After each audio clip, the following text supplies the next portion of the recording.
Good afternoon and welcome to the second workshop. If you can all turn on your camera. Now, I'm hoping for a very interactive and fun session together. BA was quite silent and shy this morning, so I hope we're going to have a lot of interaction today. So what we have on the menu is capital structure, and we have two workshops to discuss this. So capital structure is all about the level of debt versus equity in your firm. And of course, the key question here is, by changing some of that, can you increase the value of your firm? Well, again, we have 2 weeks to cover this. So next week, there are two homemade leverage exercises on the menu. So don't worry that we're not discussing it today. I know you discussed it yesterday already with Florian, and that, well, quite a few of you had some questions about it. We'll cover that extensively next week, and we're starting with it today. So what we're going to do is we're going to start again with a warm-up quiz, and then I'm going to take you through three connect exercises. They're not really increasing in difficulty level. They are just three distinct, equally important topics. Okay, so here's my overview of what I hope you are able to do after this week. So I hope that after this week you will be able to explain the key differences between debt versus equity and why a firm would favor the one over the other. That you know what Modigliani Miller proposition 1 is all about, so the value of the firm, with leverage and without leverage, with taxes, without taxes. And that you know what Modigliani Miller proposition 2 is all about, the cost of equity, with and without taxes, and that you understand the logic behind it and how it works, and that you can apply it at your exam, of course. So please get ready for your warm-up. If you can show me if you have your paper and your pencil and your calculator ready. Great, thank you for showing. And we're gonna start with the first question. So the first question is, what is the value of a firm without debt, given a perpetual EBIT of 70 million per year, current cost of equity of 90%, and taxes of 25%?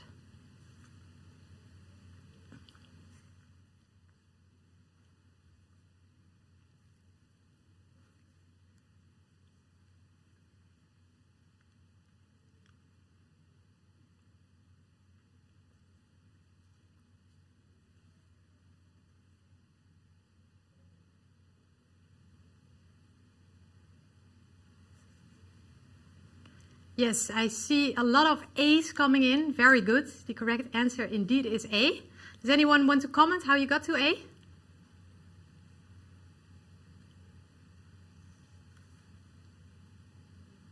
Anyone?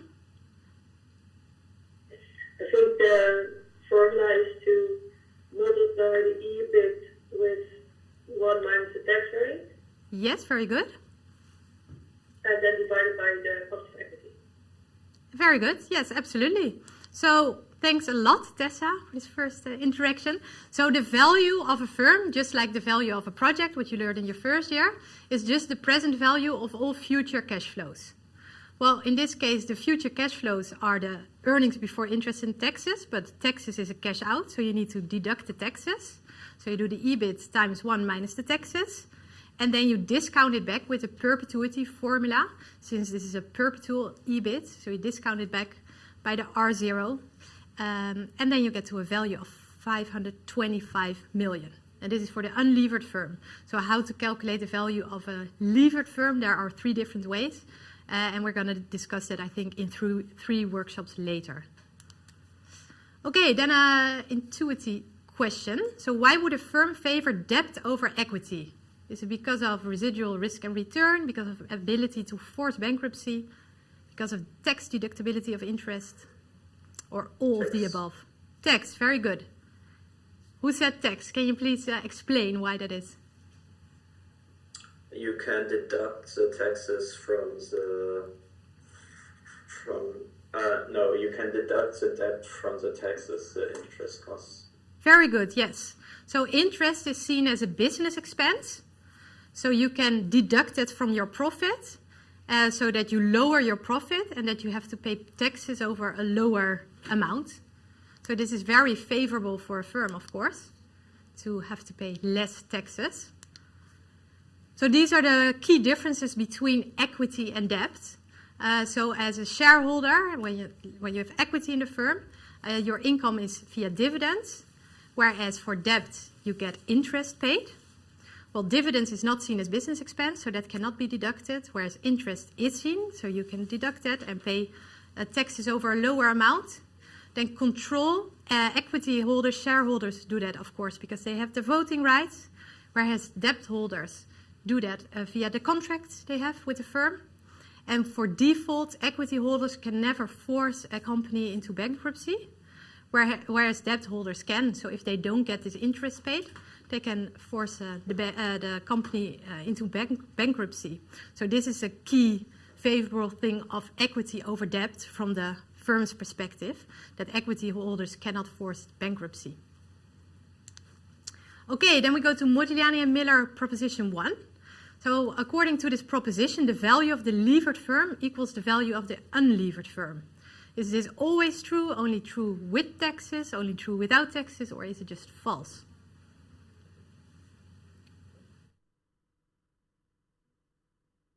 Sorry, I forget my orange thing all the time.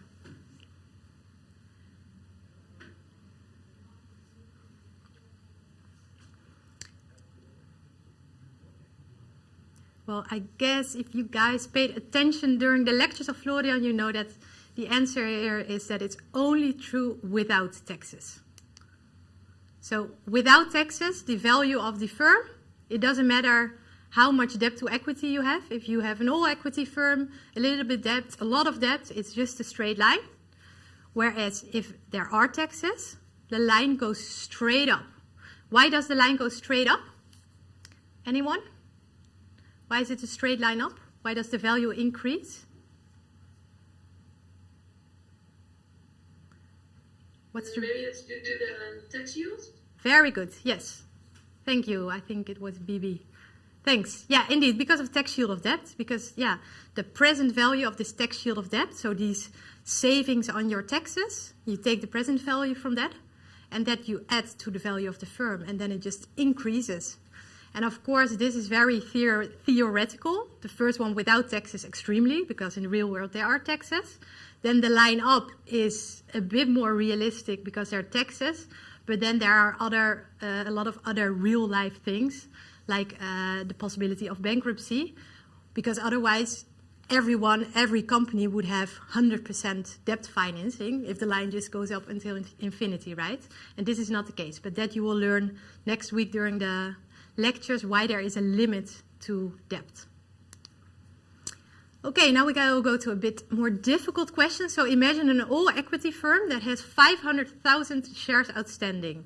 The company is in the process of borrowing 8 million at 9% interest to repurchase 200,000 shares of the outstanding equity. What is the value of this firm if you ignore taxes?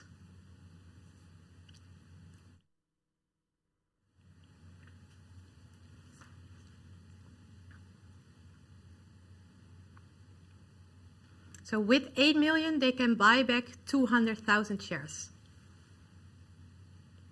That's key information to do the calculation here.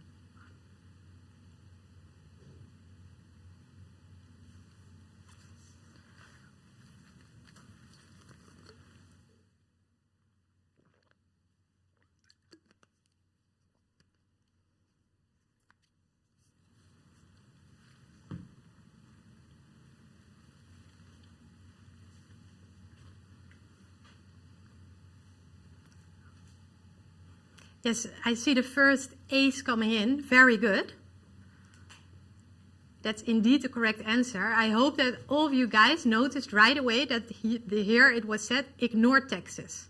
So when you read ignore taxes, I hope that you automatically think, no taxes, that means this flat line for the value. So that the value of the unlevered firm is the same as the value of the levered firm. So what we know is that with 8 million, you can buy back 200,000 shares. So that means that the share price must be 40 euros. Because 40 times the 200,000 equals 8 million. So with 8 million, you can buy 200,000. So we know now the share price. And we multiply the share price times the number of shares outstanding in the all equity case. And then we get to a total value of 500,000 times the 40 is 20 million. And again, this is because the value is a flat line. So the before and the after value is just the same. That's why you can multiply the 40 times the 500,000 outstanding. Is this one clear to everyone? No questions? Well, actually, I don't understand, because I just added up all the shares and then multiplied it by 40. But yeah, I don't know why. You added the 500 plus the 200,000. Yeah. Okay, but they repurchased 200,000. So actually they decreased the number of shares. So they decreased from 500 to 300 because they bought back 200,000 of the shares. So in the after scenario, there are still 300,000 shares outstanding, but then they also have a part of debt. So we don't have the information to calculate the value in that way, because then you would have to take 300,000 times 40 plus the debt that you have. Okay. Well, by the way, we would have the information to do it that way. I say you don't have, but you could do it that way as well. 500 minus the 200 is 300, times the share price of 40 will be 12 million, and the debt in that case will be 8 million, so 12 plus 8 is also the 20. Okay, thank you. Yeah, sure, thanks for asking. Okay, what is the value of a levered company? If the value of an unlevered company is 860, the interest is 10% of a debt of 400 million, and the tax rate equals 34%.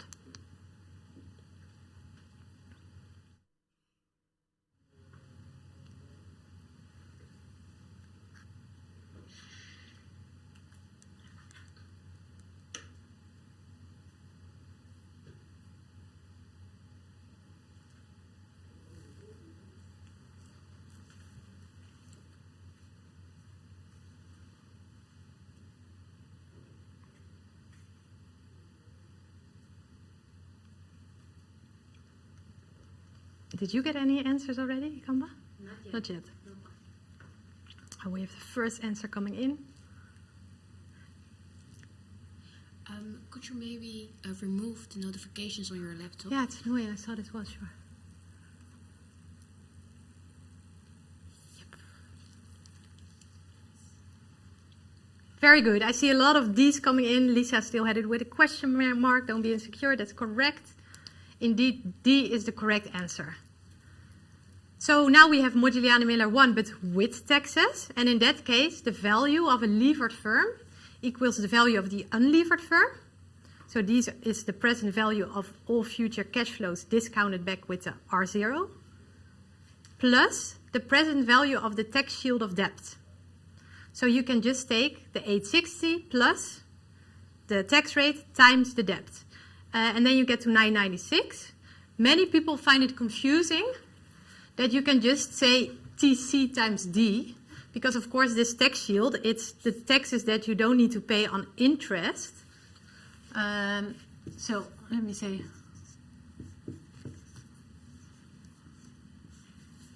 and that's plus the present value of tax shield of debt.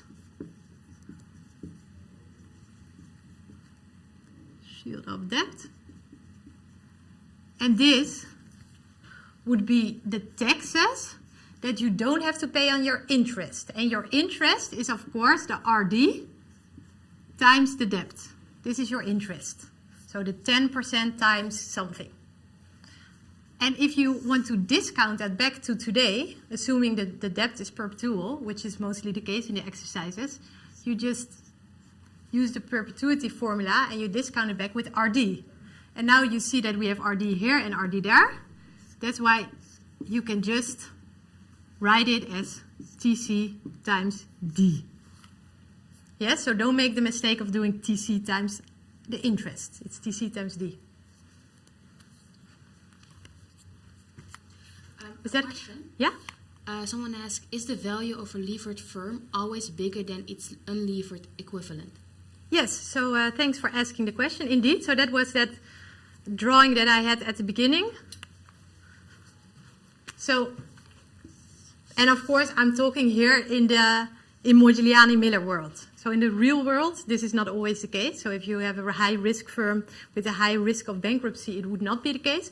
But for Modigliani and Miller, the value with no taxes would just be a straight line for all equity or a lot of debt. But with taxes, it's a straight line up. In Modigliani and Miller world, with taxes.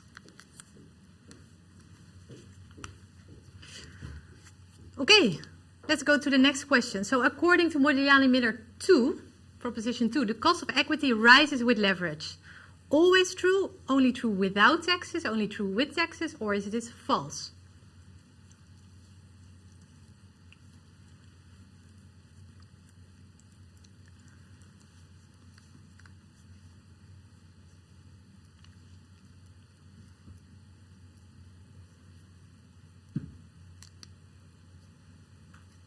Yes, very good. I see a lot of A's coming in. So sometimes people confuse Modigliani Miller 2 with 1 and they think this is only true with taxes. But return on equity increases with or without taxes. So this is always true. Does anyone want to comment on that? What is the reason that this required return on equity goes up with more leverage? Anyone? What's the reason for it? Because the risk also increases. Very good. Thanks a lot. The risk also increases. And a second question. Does it increase faster? Is it more steep with or without taxes?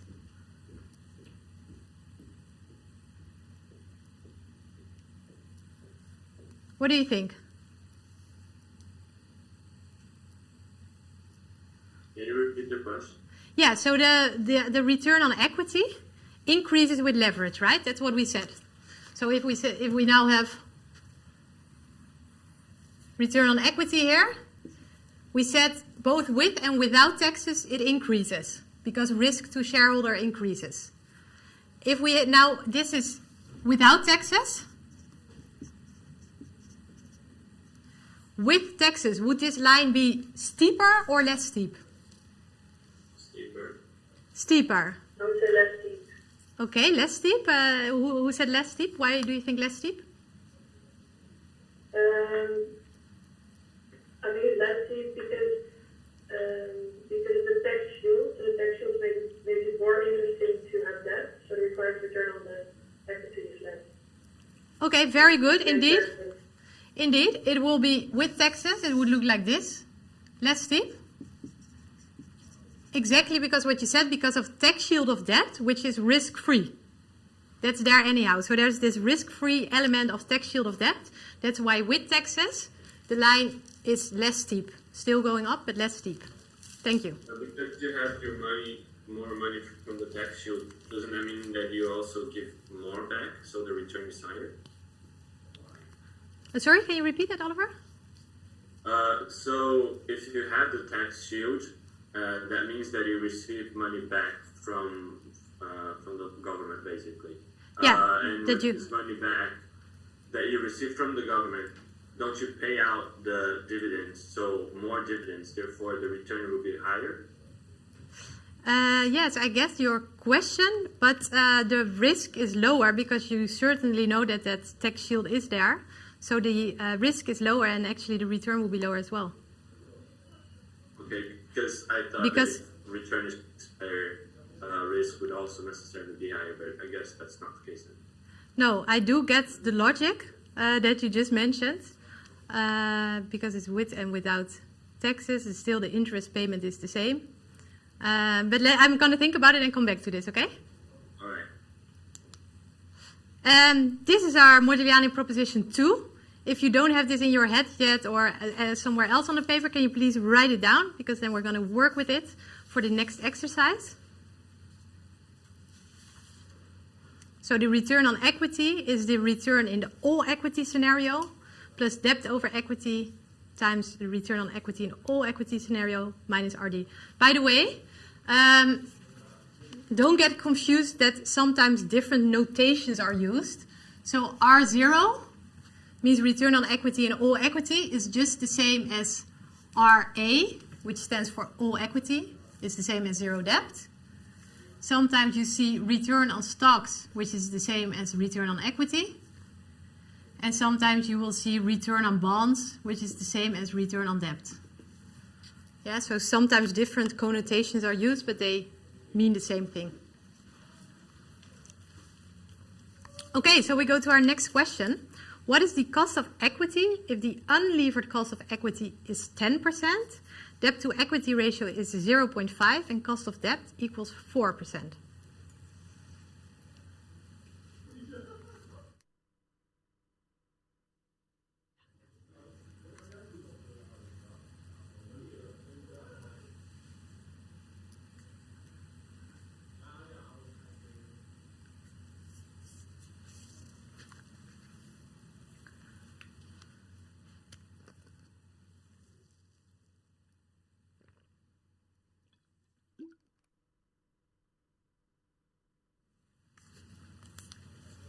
Oh, sorry, I saw a lot of D's. Yes, exactly.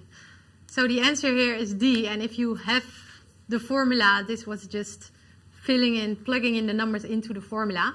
So the return on equity for a debt to equity ratio of 0.5 is the unlevered cost of equity, which is just 10%, plus debt over equity times 10% minus 4% gives you to 13%. So if you see it here, let's just use one line. So what did we have? Yeah, we said 10% is here. So R0 is 10%. And then for 0.5, it is 13%. And that makes sense, of course, because there's more risk to shareholders when the level of debt goes up.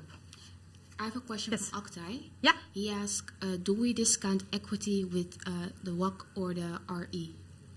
This depends. So there are 3 different methods. And depending on the method you use, you discount it back with WACC, RE, or R0. So I'm coming back, this is chapter 17, I'm coming back later on that. But for now, what we work with Modigliani and Miller, so what we always do is we take the value of the unlevered firm plus the tax shield of debt. And the value of the unlevered firm, you discount back with R0. So that's what we're doing for now. For this question, what would this answer have been with a tax rate of 30%?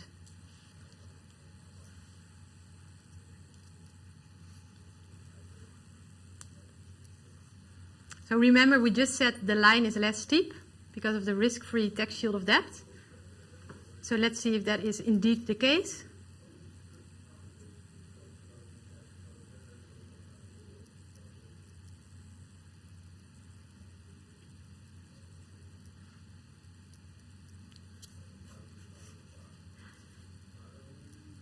Yes, very good. I see already multiple 12.1s coming in, exactly. So then at the end we would have the 1 minus 0.3, same formula.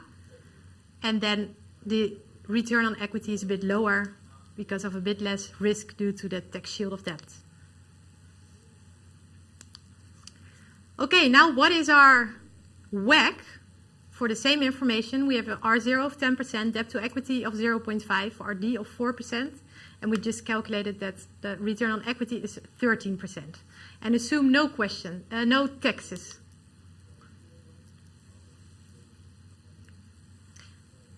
And there's 2 ways to solve it. First one is on intuition, on logic. And the second one is with calculations.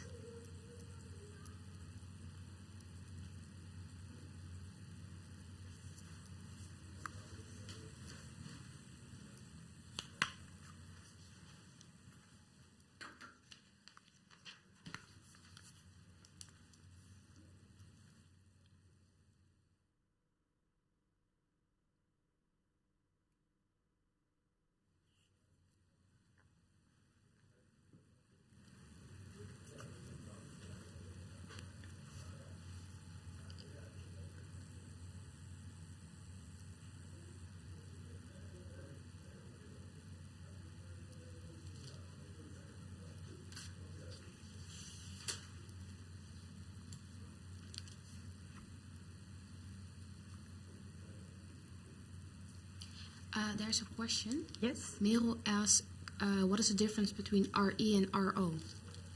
So RO is all equity. It's also called RA. So this is on the line that's here, when there's zero debt to equity. So that's here. And RE is when there is some debt in the mix. So that is everything up here.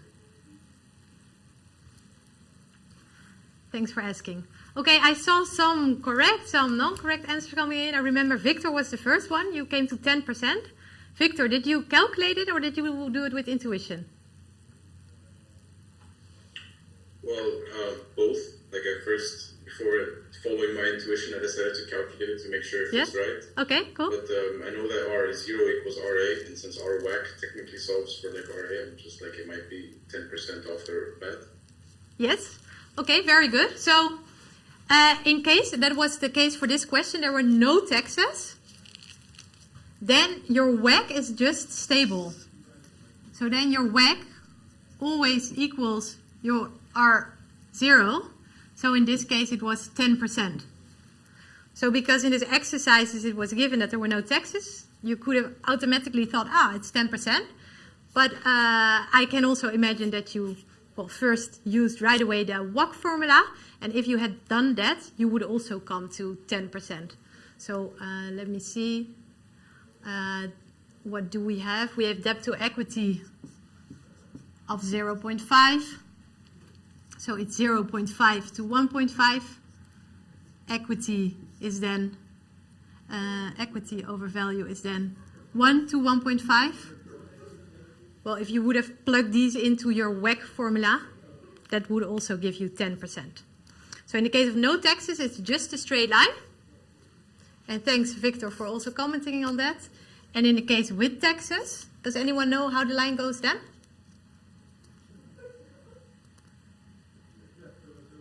Anyone? Does it go up, down, straight? Guesses?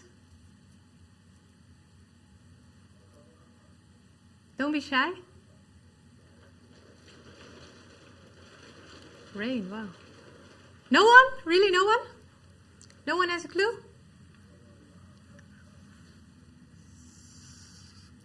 With taxes, your cost of capital, your weighted average cost of capital goes down. Why would that be? Does anyone have a clue? We've been mentioning it now a couple of times. The value goes up because of something and your cost of capital goes down because of something. The tax shield? Very good, thanks a lot, because of the tax shield of debt. Great. Can I ask a question? Because for me it's still a bit confusing. Yes. Like, does the return? I get that. I would think that the slope goes higher because this would also mean that we will have a higher return, and because we have a higher return, the risk is higher. But that is not necessarily the case, right? No. Okay. No, so it's the opposite. Because of the tax shield of debt, you pay less taxes. Okay. Can I maybe ask why the line of the RWAC doesn't go down like in a straight line? Why is it not just a straight line like that? Yeah. Yeah, why is it like looped? Yeah, there's a bit mathematics behind it. Remember the WAC formula?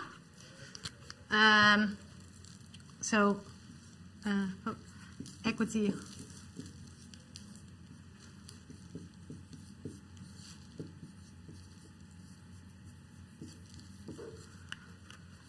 So when your leverage goes up, this one goes up, right? Because that's what we said, the risk to shareholders goes up, so the return on equity, the demanded return goes up. But your share of equity goes down, and the share of debt goes up. And this is the lower number, always, the less risky number, and this is the higher number. So you multiply the higher number by a lower rate, and the lower number by a higher rate, and then you have this multiplication with the tax rate, and that's why it slopes down like that. Okay, thank you. Sure. Any questions so far on this? No? Okay, then we're gonna... here we have our straight WACC. Then we're gonna go to our first question. We have here a company called Penny Bond, and they are planning to raise funds to finance a major development. And they have two options in mind how to do this. Either they're gonna borrow 600 million at an interest of 8%, or they can issue more equity. They can issue more shares to raise the 600 million. And they can do this at the market price of 150 per share. Okay, what we know for else is that the share price won't change by this because the market is informed already. The company currently has 900 million shares outstanding, and the expected EBIT, earnings before interest and taxes, is estimated at 180 million. We also know that the tax rate is 30%, and now we first have to determine the expected earnings per share of the company under both forms of financing.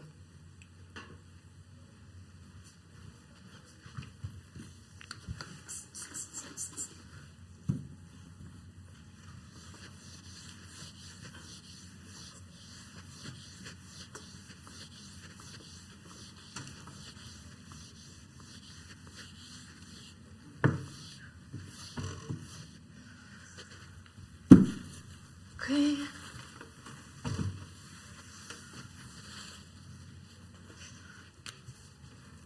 So what do we want to solve in this question is what are the earnings per share for this levered scenario in case they would get the 600 million by borrowing it versus the earnings per share in the unlevered scenario, where they just would issue more shares and would remain all equity. Okay, the information that we have is that the EBIT equals 180 million, and that the number of shares currently outstanding are 900 million. We know that the capital that it is needed to fund this project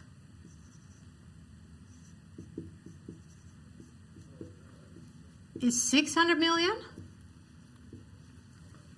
And there are these two scenarios. Either they borrow it, they do it with debt at 8% interest, or they issue more shares, so they do it with equity. And they can issue shares at 150, and that means to raise 600 million.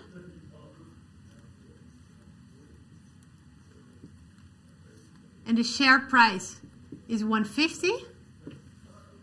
That means the company would have to issue 400 new shares.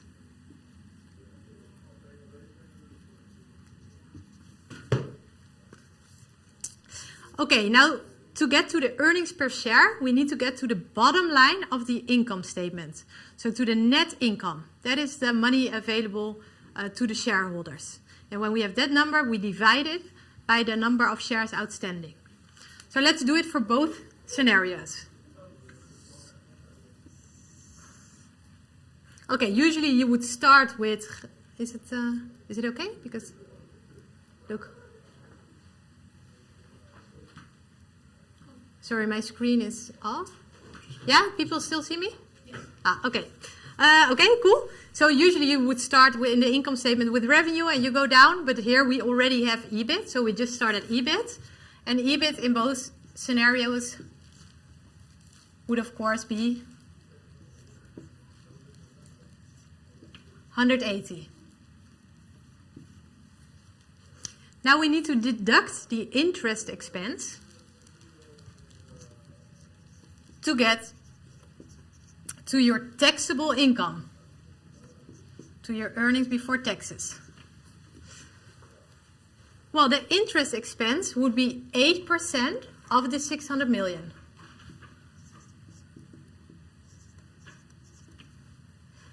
So that would be 48 million.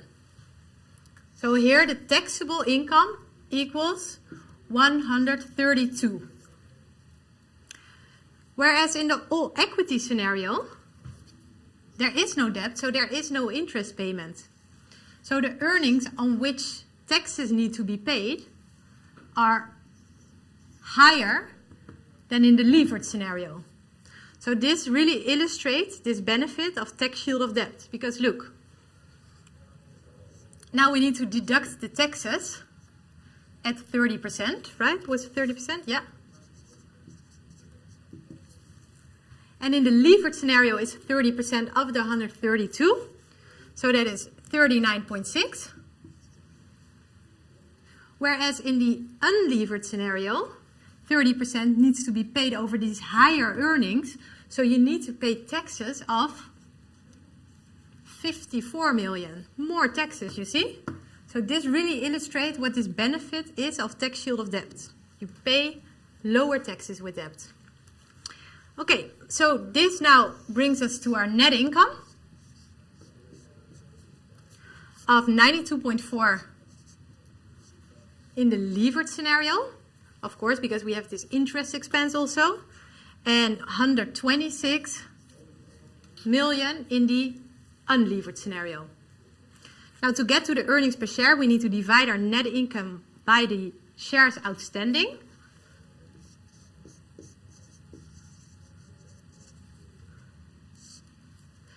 In the levered scenario where the project is financed with debt, we would just have the 900 million shares outstanding.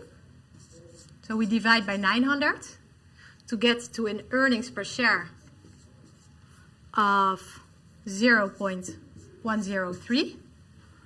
Whereas in the unlevered case, in the all equity case, we finance the project with more equity. So we have now more shares outstanding.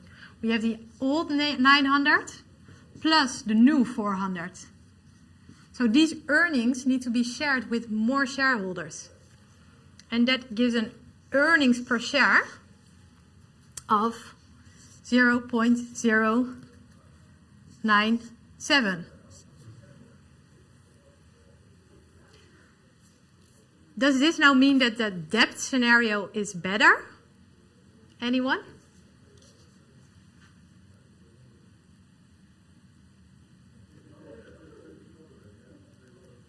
No one? You're so silent today. Okay, let's make a drawing to explain this. So we have here our EBIT.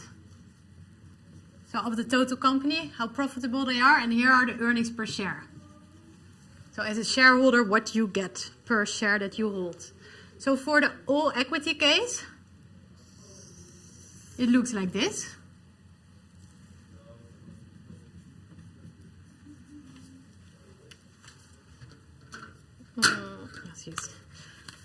A red. It would be more beneficial to do in the debt scenario, but on the other hand, we also explained that if the company goes bankrupt, then the shareholders will be the last ones to receive something. So on that note, it's not very beneficial. A very good explanation. Thanks a lot. Thanks a lot for adding that. So that's indeed exactly the point that I want to show to you. So yes, at this point of 180 EBIT, it is beneficial because it looks something like this. So these are the earnings per share with debt. And we have here a point, a break-even point, a break-even point. Somewhere here. And everywhere above that point,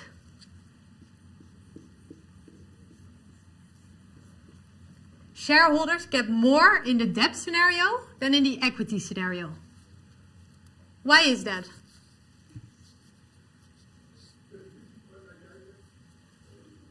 Does anyone know? Maybe because of the interest? But with the debt, you have to pay interest. Yeah. And they're compensated?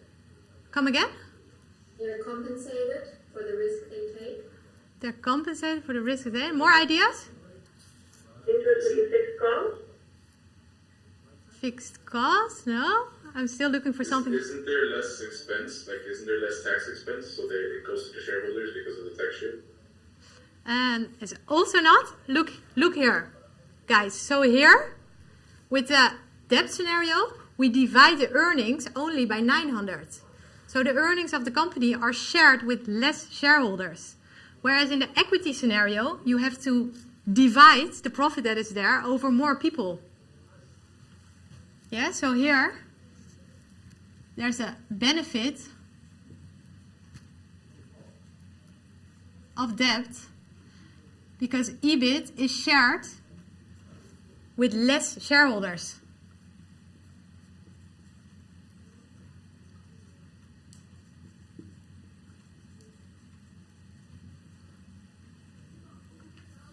You see, so whatever EBIT there is here, if it becomes 900, you divide the 900 with the 900, whereas here you would divide the 900 with 1300. So that will be less, of course. Is that clear? Is that to follow? Yeah. Okay, good. And then on the other side,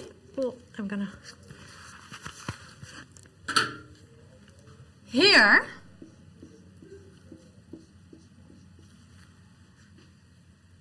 the all equity scenario is more beneficial.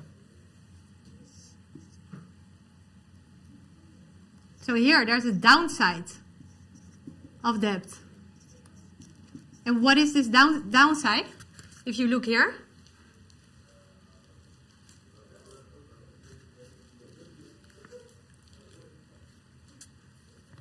Did you have to pay interest? very good. For smaller EBIT?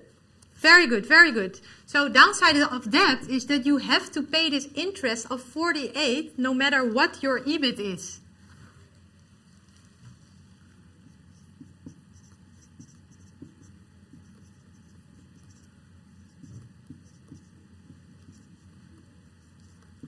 Interest has to be paid no matter what. So even if you don't have any profit, you still need to make that interest payment. Or if you have an EBIT of only 60, 48 is deducted to pay to your bondholders, to pay the interest. And Yeah. that's called bankruptcy? Sorry?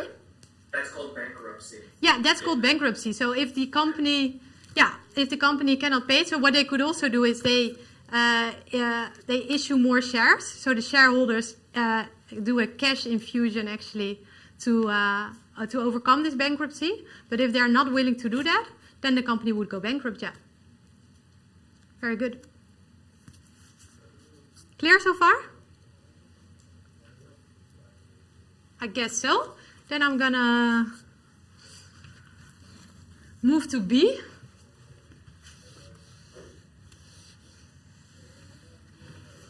Because now what we want to know is what this break-even point is. So at what EBIT would the earnings per share in both scenarios be exactly the same? So when are the EBIT, the earnings per share levered? When do they equal the earnings per share unlevered? Okay, so we set up the formula to get to earnings per share. This is your EBIT.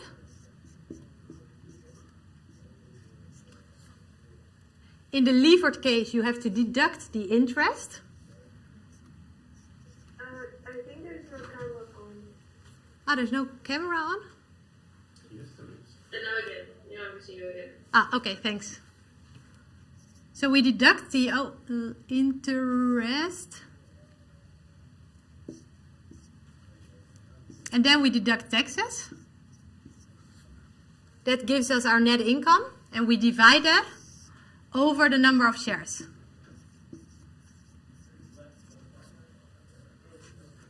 And the earnings per share in the unlevered case is the EBIT. There is no interest payment because it's unlevered. And then we deduct the taxes. And we divide by the number of shares in the unlevered case. Okay, so we can plug in the numbers that we know here, right? So we know that the number of shares in the unlevered scenario would be the old number of shares outstanding, so 900. We calculated that the interest payment was 48. The tax rate was it 30% or was it? Yeah, 30%. So this is 1 minus 30 is 0.7. The number of shares in the unlevered case would be the 900 old plus the new ones, 400. So it's 1300. This is also just 0.7. And now we need to solve for EBIT. So when is this true? When do the two equal each other? Well, we can solve for this by just cross multiplying the two. Yeah, so we take the 900 times EBIT times 0.7 equal 1300 times EBIT minus 48 times 0.7. Well, you see that the 0.7 are on both sides, so we can just get rid of those. Now we have to get rid of the brackets, so we get 900 EBIT equals 1300 EBIT. And 1300 times minus 48 equals minus 62,400. Now we bring this one to that side and this one to that side. So then we get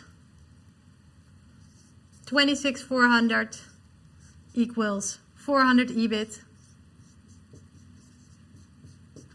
So EBIT is the 26,400 over 400, and that gives an EBIT of 165. 156. Okay, so this is our break-even EBIT. So at 156 million, the earnings per share would be in both scenarios exactly the same. So we can, of course, also calculate, okay, so what would the earnings per share be here? Let's just use the simple one. So let's use the 156 times 0.7 over 1300. Let me see if I... No, I didn't write it down, but you can calculate it. Or did I write it down? Ah, I did write it down. Then the earnings per share will be 0.084. And you can check that. You can see it for both cases. That would be the earnings per share. And the point of this question is just to show you how debt increases the risk and also increases the potential return, right? Because if your company does well, it's very nice. You can share it with less shareholders. So there's a big benefit of debt. But it also increases the risk of your firm and the risk of going bankrupt. So this doesn't tell you which, what your optimal capital structure is. For that, we need Modigliani and Miller. And we're going to work with that after the break, unless you have any more questions about this for now. Any questions? Do you see any questions in Kama? No? Okay, cool. Then we are now at 1. So we take a 15-minute break. I see you back at 1:15. Yes? Okay.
Hi, welcome back. If you can turn on your camera again. We're going to continue with the second half. We have 2 Modigliani and Miller exercises. First one without taxes and then one with taxes. Just waiting for all of you to come back. Yeah, okay, great. Okay, so we go to Locomotive, a firm that's planning to repurchase part of its ordinary share equity by issuing corporate debt. So they take out a loan to repurchase shares. As a result, the debt-to-equity ratio will go from 0.4 to 0.5. The firm currently has 7.5 million worth of debt, and the cost of this debt is 10%. The company expects an EBIT of 3.75 million per year in perpetuity, so forever, and the company pays no taxes. Now, the first question is, what is the market value of the firm before and after the repurchase announcement? So just based on intuition, knowing that this firm doesn't pay taxes, and we're going to calculate the value of the firm, what is the first thing that pops to your mind, thinking of Modigliani Miller Proposition 1? Anyone?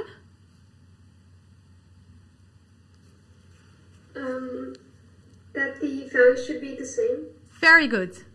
Great. I don't know who said it, but that was it. Amal. Amal. Yeah, Amal, great, thanks, indeed, correct answer. So the value will be the same. Take this one. So with Modigliani and Miller, Proposition 1,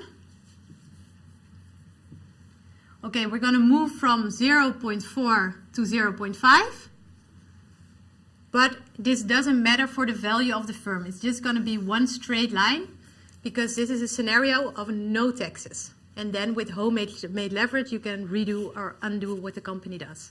So the value will be just the same. Okay.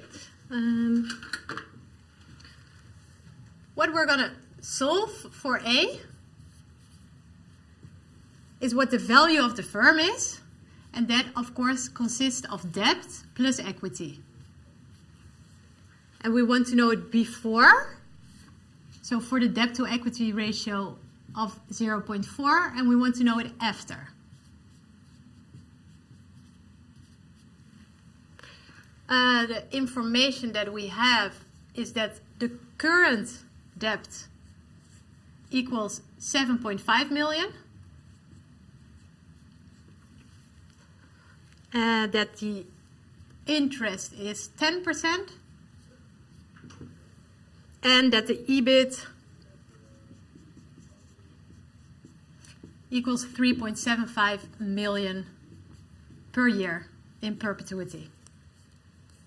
Okay, so now it will become, it's a bit of a puzzle to solve. So what we know is that the debt to equity currently is 0.4.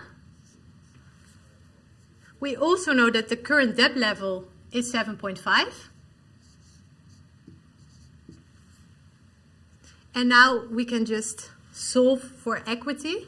So we know this one divided by that one is that. If you plug in simple numbers, 8 divided by 2 equals 4. If we want to solve for 2, we divide 7.5 by 0.4. So equity is 7.5 over 0.4. And that is a value of 18.75.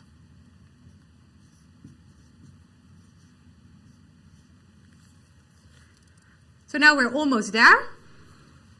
That means that the value is the debt of 7.5 plus the equity of 18.75 equals 26. Oh. 0.25. Yeah. Is it possible to use a different color? Oh, sure. I have my black one.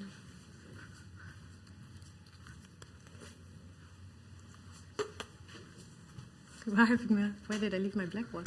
Is it here? Yeah, okay. Black is back. Okay, so I hope you could read this. So the equity, 18.75. And the value is then the 7.5 plus 18.75 equals 26.25. And remember, we solved it for the before. But since there are no taxes, the value will be the same. So also for a debt to equity ratio of 0.5, the value will be 26.25. Is that one clear so far? Any questions? Okay, then I'm going to continue with B. And in B, what they ask is, what is the expected return on the firm's equity before the announcement of the share repurchase plan? So what we want to solve is what the return on equity is for a debt over equity of 0.4. Well, return on equity, you can calculate that with CAPM. Do we currently have the information to calculate the return on equity with CAPM? This is a question to you. No, not at all, right? Because what we need? Beta? Beta, very good. We would need beta, the risk-free rate, return on the market. We don't have that information. Could be that in the exam you get the information like that, then you would use that. But here we don't have that information. Modigliani and Miller proposition 2. So this RE equals R0 plus, Do we have that information already? What the R0 is? No. Not yet, right? You could do it that way, but that's a bit the other way around. But the quickest way in this case would be to solve for the return on equity with really your return on equity formula from your first chapters in the book. So return on equity is your net income over the market value of your equity. So to get your net income, we take the EBIT of 3.75, or let me first write it down. We take the EBIT, and of course we have to deduct interest and taxes. In this example there are no taxes, so we only deduct interest to get to the net income. That's it, that's the bottom line in this case, and we divide by equity. That we have just calculated to be 18.75. So we take the 3.75 of EBIT minus interest, so 10% of 7.5, and we divide this by our equity of 18.75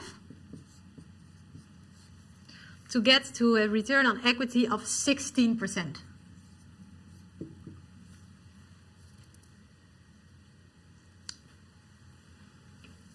So the return on equity for debt over equity of 0.4 is 16%.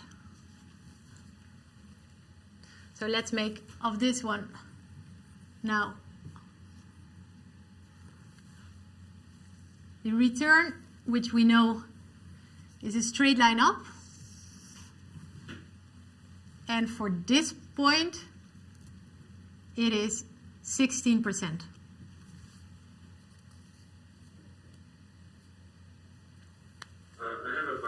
Yes, please. Because I divided by the total value, so debt plus equity. I mean, Yes. in the formula of ROE, like there is no debt, but why there is no debt involved in the formula? Does my question make sense? Because I divided by 26.25 instead of dividing by 18.75 and including debt. Okay. Yes. So. Why? Yeah, besides the formula not being that, why is that wrong? The reason that it's wrong is you want to know as shareholder, based on the money that you put in as shareholder, which is in this case 18.75, you want to know what the return is that you get. So, oh, sorry, I have to look in the camera now because something's going wrong there. So, in this case, the money put in by the shareholders is 18.75. And then if we get to the bottom line of the income statement, to our net income. We want to know, okay, that number we divide it by the money injected by the shareholders. All right, yeah, no, that Yeah? makes sense. Okay, sure, thanks. Can I go back already or? Oh. Okay, we have a little technical issue here with. I'm trying to solve it at this moment. Can I maybe ask the question in the meantime? Yeah, absolutely, please. It's a question about Connect, because while we're doing the exercise, I'm filling it in Connect as well. And I get an error. It says that the after the repurchase is the correct answer, but it says it's wrong for before the repurchase. Do you think that's just a mistake in Connect, or? Yeah, it should be, because we're talking here no taxes, so the value should be the same. So you plugged in 26.25 for both, and then you get a wrong answer. Okay, yeah, this is a Connect mistake. But can you report it to me? So can you send me an email, because then there are sometimes Connect is really nice, but there are sometimes mistakes in there. So then I can report it to Connect, to the publisher. Yeah, thanks. Is our camera back working? Okay. Any other questions in the meanwhile? Yeah, I have a question. I haven't purchased the Connect thing yet, because I actually thought that by purchasing the book I would also receive the Connect thing. But do you recommend me to buy it in order and then just to practice additional assignments, or is it just the ones we discuss in class? Yeah, I would recommend you, because we're just discussing, 3 Connect exercises of many. So yeah, I would. Okay. Well, of course, it depends on with what grade you want to pass. So if you're extremely good in finance and you will be happy with a 5.5, maybe. But if you want some more practice and you would like a bit of a higher grade, then I would recommend it. Okay, Yeah, thank you. sure. Maybe. Busy working on it. Okay. Any other questions? Yeah, I really need. I'm thinking. I can click through the slides, but it's just less nice because I don't have the drawing to it. I have another question. Yes. I was going to ask for the other question, but it's basically, is the market value of a firm the same thing as the value of the firm? Yes. Is that the number? Yeah, exactly. So we say value, and then automatically we assume market value. You also have the book value of the firm, but this is more an accounting thing. So in finance, when we say value, we mean market value. Good question. Thanks for asking. In lecture, like Florian was giving the example, when you buy a company, you only buy the equity, excluding the goodwill, but essentially you just buy equity. And value also includes debt. I got confused with that. Okay, yeah, no. So value is really market. In finance, with value we mean market value, which is market value of equity plus debt. Okay. Yes. Thanks. Oh, by the way, Oliver, your question from before, remember when you linked the risk to the return on with and without taxes? Do you remember your own question? Yeah. Also, the return, of course, will be lower with taxes because you have to pay the taxes. So the return would also become lower. So if you just think of your income statement, you deduct taxes, so that would also become lower. Yeah, okay, yeah. Yeah? It's working again? Yes, it's working again. I'm happy because then I can just write there, which is nicer than clicking through slides. So we go to B now, and that is what is the... Is it working?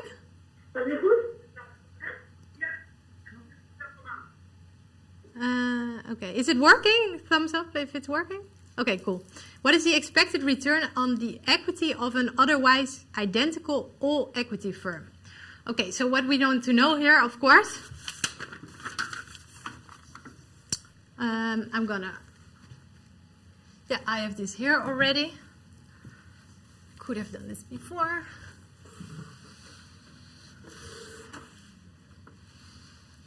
So what we now want to solve in C is what the return on an all-equity firm would be. So that is, what is this point? That's what we want to know. We have two ways to do it. We can solve it the same way as that we just did. So we calculate it with the return on equity, where we divide the net income over the equity.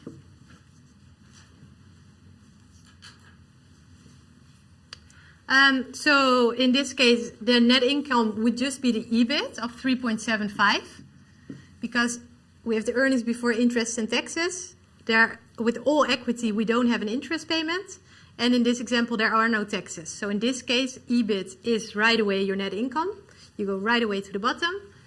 And your equity value in this case, remember when we had here value, the value remained the same. So then when it's completely financed to equity, your equity must be this total value of the firm of 26.25.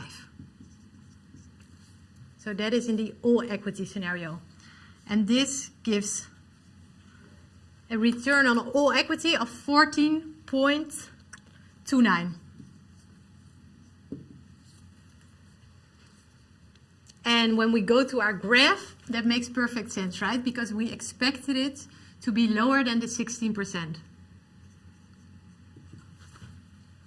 which is the case. Your WACC line, how would it look here? Since we have no taxes? Straight line. Very good, thanks. It's a straight line. So this is also right away your WACC. Always your WACC will be 14.29%.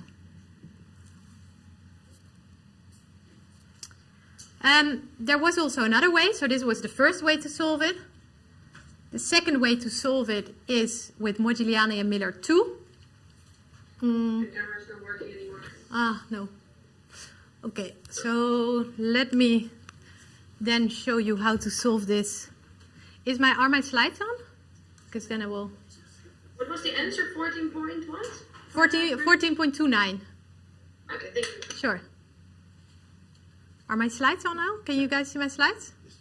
Yes. Okay, cool. Then I'm gonna go. This 14.29% could also have been sold with Modigliani and Miller 2. So then we would plug in for the return on equity the 16% that we had calculated that it should be for a debt to equity value ratio of 0.4. Your unknown here is the R0, so the return on equity for all equity. And now you solve for R0. And I would love to show you now on the whiteboard how you solve for that. Or are you guys all familiar with how you solve this? It's just like getting rid of the brackets. And then you solve for R0. Yeah? I see a lot of heads going like, I know how to do this. Is it back working? Yeah? It's working again. Okay. Yeah, we're seeing it. Anyone who wants me to show you how you get rid of the brackets, or is it all okay? No? I'm sorry. No, but I have another question. Sure. Could you explain again the difference between R0 and RE? Yeah, so R0, do you remember my drawing on the board where it's the line going up? Yeah, kind of. R0 is the dot completely to the left. So this is where your debt to equity equals 0, where you have 0 units of debt. And this is 1 point. This is where it's 100% equity. When you start adding debt, so when it's 99% equity, you already go up the line. But when it's completely equity, this dot at the left, where the line starts going up, so this very first point, this is your R0. Okay, thank you. Sure.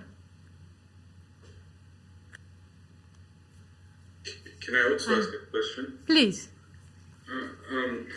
So we, like in the first method, you did it solving RO through ROE, like return on equity. Mm-hmm. We used the equity of the company to be the total value. Yeah. Do we always make that assumption, or if it's specified explicitly, like how much equity they use, do we use another number?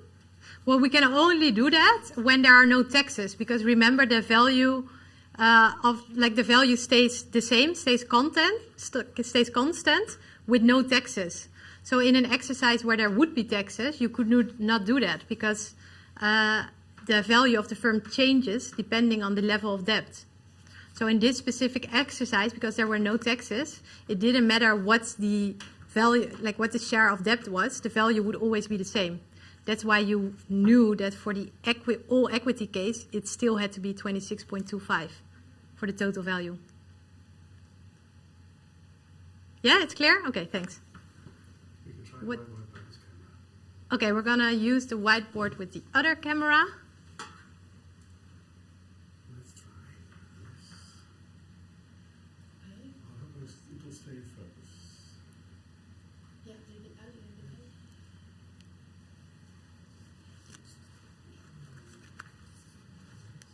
Okay, you can try. Yes. Can anyone, do you want me to show you how to solve for this Modigliani Miller 2 for R0? If I hear yes, I do it, otherwise I continue. Okay. No yes, so I continue. Yes? Okay. Yes, please. Okay, please, then I show it to you. So Modigliani Miller 2 says the return on equity equals the return for all equity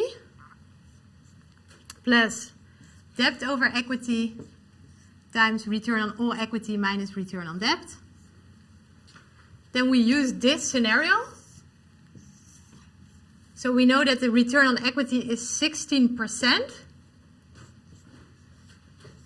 for a debt to equity ratio of 0.4.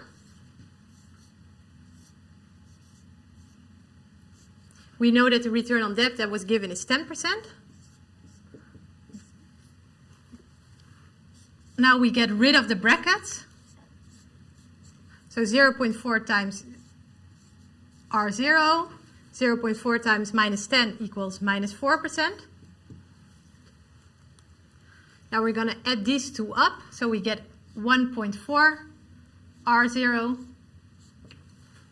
And we bring that one there. Equals 20%. So that means that R0 equals 20% divided by 1.4. And this also gives 14.29%. So that is exactly what we had calculated also here. So to a question before, what is R0? R0 is this point, so where the line starts. This is R0. That's a point in the graph. RE is every point up there. But the only point where there is zero debt is called R0. Okay? Then, if there are no questions, we're going to move to D.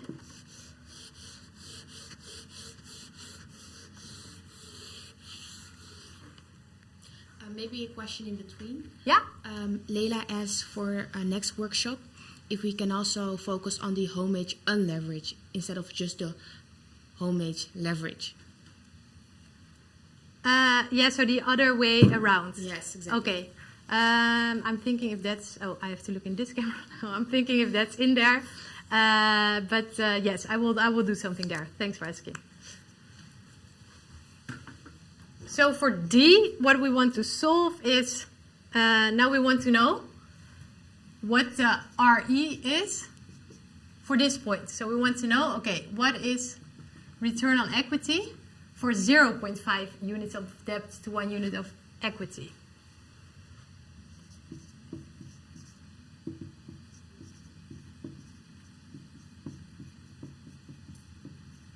And this is quite simple because now we already use our Modigliani Miller proposition 2, and it's just plugging in the numbers. So we know that return on equity equals R0 plus debt over equity times R0 minus RD. We have all the information because we know that the all equity return is 14.29. we want to know what the return is for debt over equity of 0.5. This is again our 14.29% minus our 10%. And when you work this out, you get to a number of 16.44%. Makes complete sense because we knew it had to be a bit bigger than 16%. So in this case, the RE would be 16.44%. And in this case, so here you see RE is everywhere on this line, and R0 is just one dot at the very beginning. Is this exercise clear to everyone?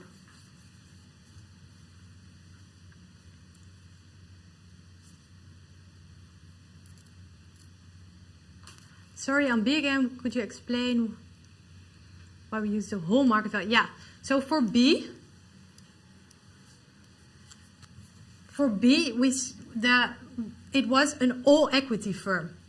So remember that the value of a firm with no taxes is always the same.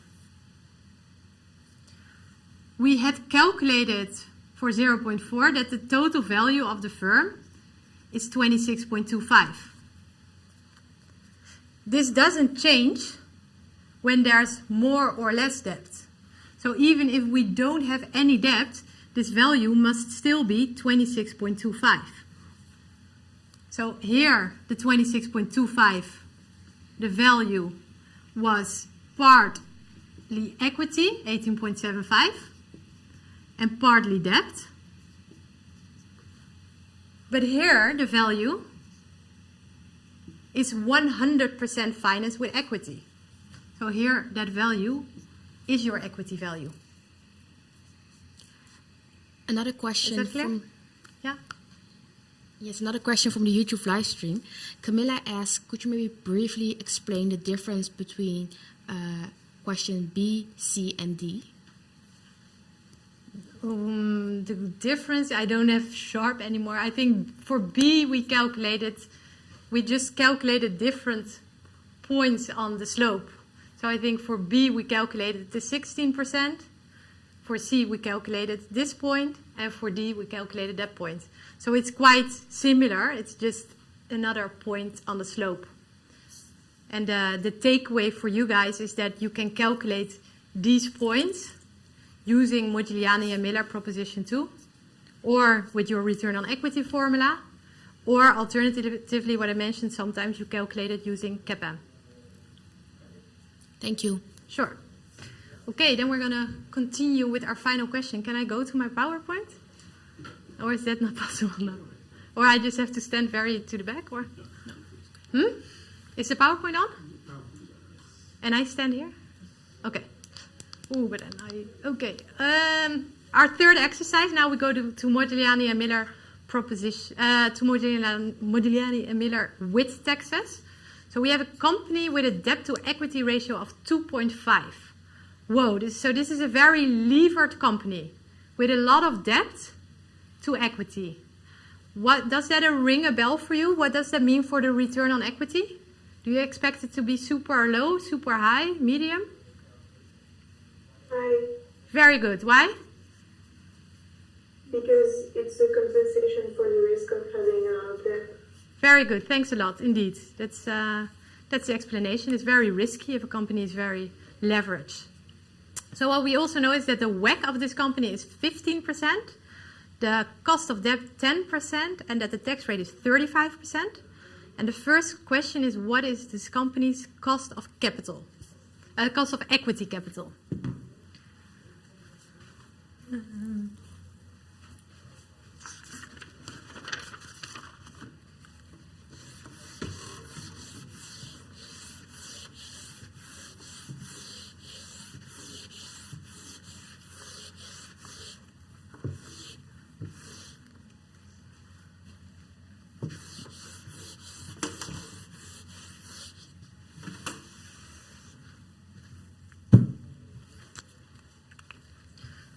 So we want to know what the return on equity is. The info that we have is that the debt over equity is a lot. It's 2.5. So 2.5 units of debt to 1 unit of equity. We know that WACC equals 15%, RD 10%, and the tax rate is 35%. Okay, so I hope that from last week you remember the WACC formula. So remember that WACC is your equity over your debt plus equity times the return on equity. This is what we want to solve for. Plus debt over your debt plus equity times return on debt after taxes. Okay, so let's start with again getting these proportions. So if debt over equity is 2.5, so debt over equity is 2.5 over 1. We know that debt over debt plus equity is 2.5 over 2.5 plus 1. And that automatically means that the equity over debt plus equity is the remainder 1 over 3.5. Well, now we can plug in all the numbers that we have. So we know that WACC is 15%. We know that equity over the value is 1 over 3.5 times what we need to solve for, plus 2.5 over 3.5 times 10% after the taxes of 35%. Okay, now we're just gonna write this out a bit more. So 15% equals, oh wait, I will just, here if we multiply this all with each other, it's easier, we get a number of 4.64.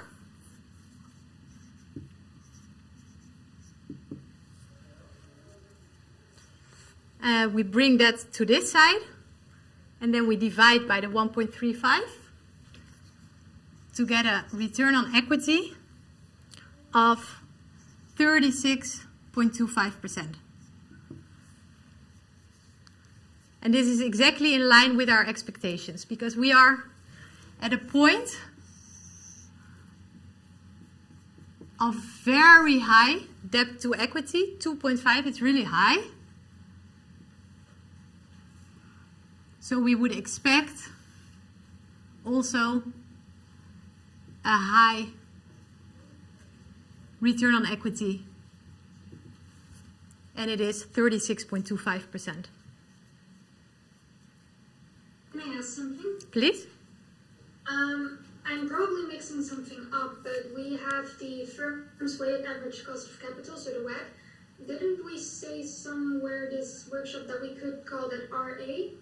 Or Okay, very good question. Thanks for asking this. So we said that in the no tax scenario, the WACC was just a straight line from our R0. So this is our R0. And we said with no taxes, it's a straight line. So it completely makes sense that you mix this up. But in this exercise, we have taxes. And when we have taxes, how does it look? Do you remember from the very beginning? it's going up, right? Or not? It goes up, the demanded return from shareholders goes up, but the average cost of capital goes down because of tax shield of debt. So the WACC goes down with taxes. So that's why in this scenario where there are taxes, we cannot say that it's the same as R0. It's a number lower than the R0. Okay, but then if we would not have had taxes right now, we could have actually just solved it with the proposition equation, right? Because then we would have had RE and D over E, and then it's just also RA minus RD, if you get what I mean. Then it's just that formula, right? Exactly. Then knowing this 36.25%, you could use that in your Modigliani Miller proposition 2 to get to your WACC. To get to your 0, which is your WACC. Exactly. Yes. Thank you. Thanks to you. Okay, so let's continue. We're now going to solve. We are now actually going to solve for this point with our Modigliani Miller proposition 2.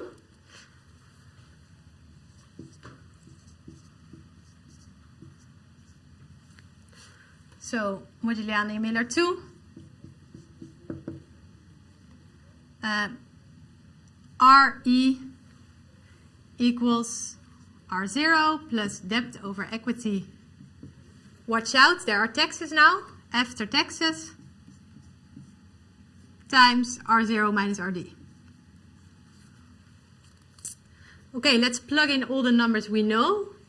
We know that the required return on equity is 36.25% for a debt to equity ratio of 2.5. We know that the taxes are 35%. We are solving for R0, and we know that RD equals 10%, right? Yeah. So let's get rid of the brackets here.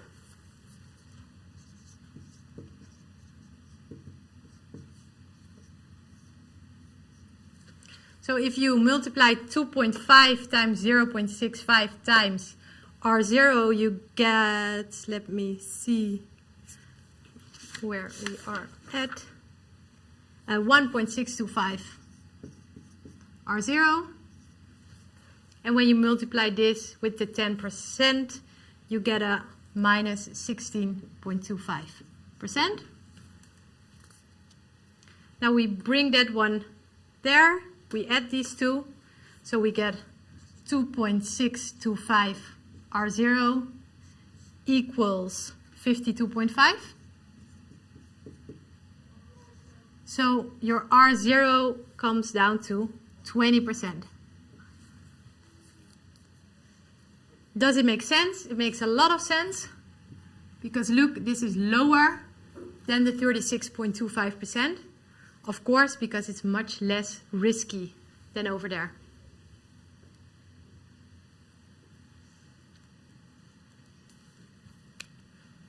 Questions on this part?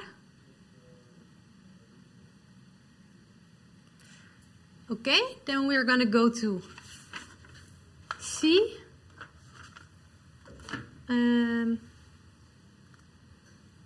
Let me check what the question was for C. Oh yeah, what would the WACC be for a debt to equity of 0.75? So now we want to know, okay, 0.75.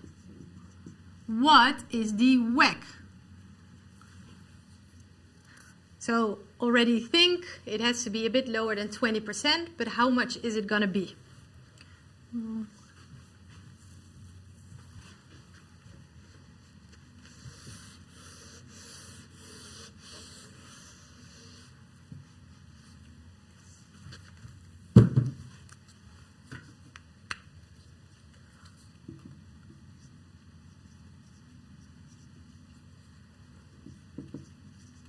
For a debt to equity of 0.75, right? Yeah. Okay, right away we know we have to calculate WACC, so let's right away transform this. So we know that debt over equity to debt. I hope all of you feel comfortable now about how to do this quickly. Equals 0.75 over 1 plus 0.75. So equity is 1 minus this. Equity over equity plus debt equals 1 over 1.75. And then what we also going to need in our WACC formula is the return on equity. Well, we can get that with Modigliani and Miller proposition 2, of course.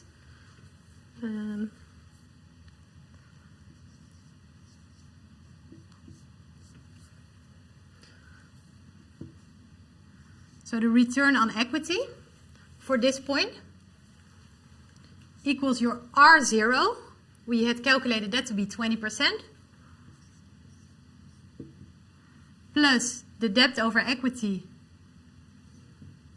of 0.75. Watch out, we have to do this after taxes. And then it's times your R0 of 20% again, minus 10%. And that gives a return on equity of 24.88%. And again, this makes a lot of sense. We expected it to be a bit higher than the 20%, but certainly lower than the 36.25, and that is indeed the case. Well, now we have all the ingredients to plug into WACC. So for WACC, we need our equity over value, over debt plus equity. We multiply it by the return on equity for debt level. We take our debt of 0.75 over 1.75. We multiply it by the 10% after taxes, of course. And this gives a WACC of 17%.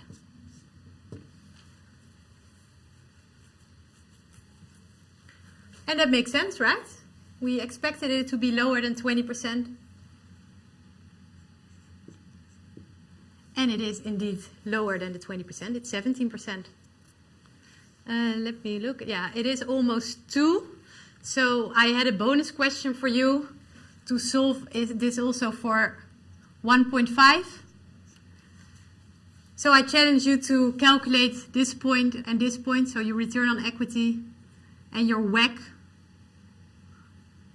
for 1.5, and I'm gonna post the slides online after this class, and then you can see if you completely got this. Are there any questions about the material so far? Okay, well that's good. Any questions? Please go ahead. What did you say? No questions. Okay. Okay, good. Are there any questions from YouTube? So far not, no. No. Okay, well then I wish you a lovely weekend. Let's see if we finally get the results of the elections. Finally. And I hope to see you next week. Bye-bye. Thank you very much. Thanks a lot. Bye. Bye. Bye. Thank you. Bye. Bye-bye.